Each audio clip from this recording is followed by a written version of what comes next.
is too deep, so I should hold the mic away from my face. Own that baritone. Oh, I do own it. So next up, we have Christopher sharing his story. Christopher, approach the golden cube, please. Thank you. So I am going to share a story that very few people know tonight. My wife knows, my kids know because they have to, they deal with it on a daily basis. My father knows in case something might happen. Some of my friends know because they spotted it long before I did and helped me to get treatment.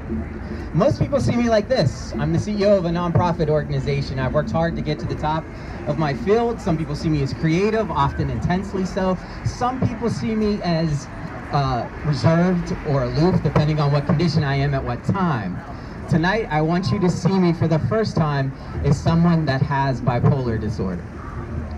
Now, I say has instead of am because I believe this is a disease, not a condition. And tonight, I want to try and make you feel what it feels like to be me a little bit. So they talk about bipolar disorder as riding the tiger. Now for me, this is not a linear action, this is a circular action. The tiger doesn't scare me. In fact, I'd like to walk right beside the tiger. I'd like to face that tiger face to face. What scares me is that endless circle that I go on. It frightens me, it frustrates me, and it is often painful. While we all go through periods of manic, normal, and depression, with bipolar, these are often more intense. With bipolar, we can go through these on the same day. All three. And so let me start by showing you what manic looks like for me. Now I love manic. Manic feels good to me. People like me when I'm manic. I have a lot of energy. I'm fun.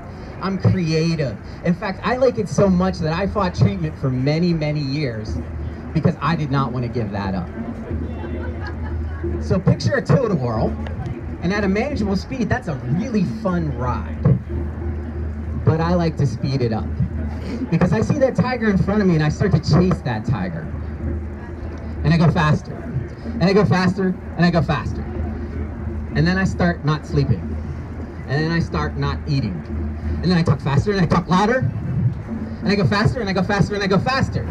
At this point, my friends usually think, this ride isn't fun anymore. And they start to distance themselves from me. But I go faster, and I go faster, and I go faster, and I faster. And I'm like that cat that's chasing that red light all around. Here, here, here, here, here, here, here, faster, faster, faster, faster, faster.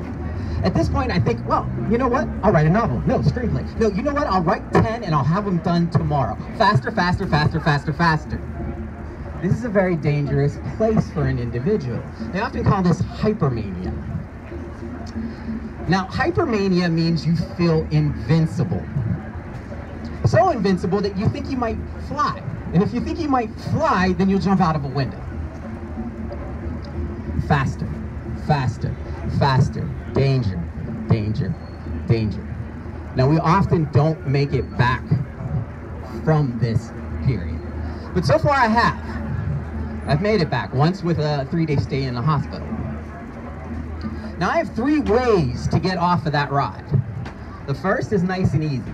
And that may look like I drift back to a more manageable period of mania. I may have a stint in normal, which is nice. That's a nice vacation. I may have a brief period of mild depression. More likely, though, I'm going to crash. Like those spaceships that crashed into the ocean, this is going to hurt. Splat.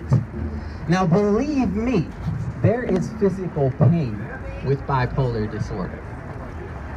Now, if my capsule floats, I've come to expect a few weeks of depression. I will know that I'm in depression. I won't like it. And I will start to disconnect from everybody. No more social events, I can't people. I may fall behind in work at this time. A lot of other changes might happen. Now, on the 3rd level, that 3rd way off, that means my capsule has sunk. And that means a period of intense depression. Now this is complete darkness for me. I don't know anyone, I don't see anything. I don't even see my tiger at this point. And at this point, it's typically when I say, I really don't want to live anymore. In fact, I actually tell myself I shouldn't live anymore.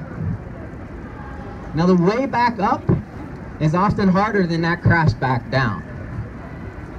As the way back up is typically up, down, up, down, up, down for me. I can go from depression to manic, manic to depression, back, back, back, back, back, back, back, up, down, up, down, up, down, up, down. This is very, very painful for me because I'm going through a lot of transitions during that period. I will typically emerge from darkness into chaos. I will not want to get out of bed. I am completely exhausted at this point. I will stop doing work. All of those things that I felt when I was manic, all of those ideas I had, poof, they have disappeared at this point. In fact, as I'm telling you this story tonight, this is where I am. I had a nice long period of mania, and I crashed into depression, and I've been pushing up and down, trying to get out of it. That push up and down is, to me, the most dangerous period of bipolar disorder. That is the period where my brain says, make it stop. And so I will stop taking my medication to try and make it stop. Or I will start taking something else to make it feel better. Or I will start drinking. Or I will do anything to make it feel better at that point. Tomorrow, I may be back in mania. Tomorrow, I may have a nice normal stint. Tomorrow, I may stay in depression. I never know.